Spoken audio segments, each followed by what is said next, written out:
மோடிக்கு விஜயகாந்தனா ரொம்ப பிடிக்கும், அவருடைய உடல்நலத்தில் அவர் எவ்வளவு அக்கறை செலுத்தினார் அப்படின்னு ஒரு பழைய விஷயத்தை தோண்டி எடுத்துட்டு வந்து இன்னைக்கு அவர் போடுறாருன்னா, பிஜேபியோடும் எனக்கு மோதல் போக்கு இல்லை. எடப்பாடியை சொல்லலை, நல்ல கவனிங்க. பிஜேபியோட எனக்கு எந்த மோதலும் இல்லை, அல்லது உங்களோட நான் நல்ல உறவுல இருக்க விரும்புறேன் அப்படிங்கிற ஒரு மெசேஜை அவர் சொல்ல நினைக்கிறார். அப்போ அவருக்கு அவங்க இருக்கிற கட்சியினுடைய செல்வாக்கு வச்சு பார்த்தா எந்த அணிக்கும் போகலாம், திமுக அணிக்கும் போகலாம், இங்கேயும் போகலாம். ஏன்னா இப்ப பாட்டாளி மக்கள் கட்சி நம்ம அப்படி சொல்ல முடியாது. திமுக அணிக்கு பாமக போறதுக்கான வாய்ப்பு ரொம்ப குறைவு. அங்க விடுதலை சிறுத்தைகள் இருக்கிறாங்க. அது மட்டும் இல்ல, கொடுக்க நம்பர்ஸ் இல்ல. அவங்க குறைஞ்சது 20 சீட்டு கேட்பாங்க, குறைஞ்சது 20 சீட்டு கேட்பாங்க. 20 கொடுக்கறதுக்கு அங்க இடம் இல்லை. அப்படி எடுத்து கொடுத்தீங்கன்னா அங்கே அந்த கூட்டணி கலகலக்கும். காங்கிரஸ்ல கொஞ்சம் எடு, அவர் திருமாவளவன்ட்ட கொஞ்சம் எடு, கம்யூனிஸ்ட்ல ஒன்னொன்னு எடுன்னு எடுத்தீங்கன்னா எல்லோருமே காயப்படுவாங்க. தேர்தல் நேரத்தில் அவ்வளவு பெரிய தப்பு ஸ்டாலின் செய்ய மாட்டார்னு நினைக்கிறேன்.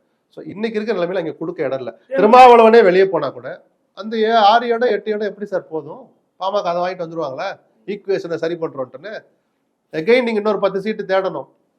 அதனால இன்னைக்கு இருக்கிற நிலைப்படி பாமகக்கு அந்த வாய்ப்பு இல்லை. அவங்க 90% அதிமுக பிஜேபி அணிக்கு தான் வந்து சேரணும்.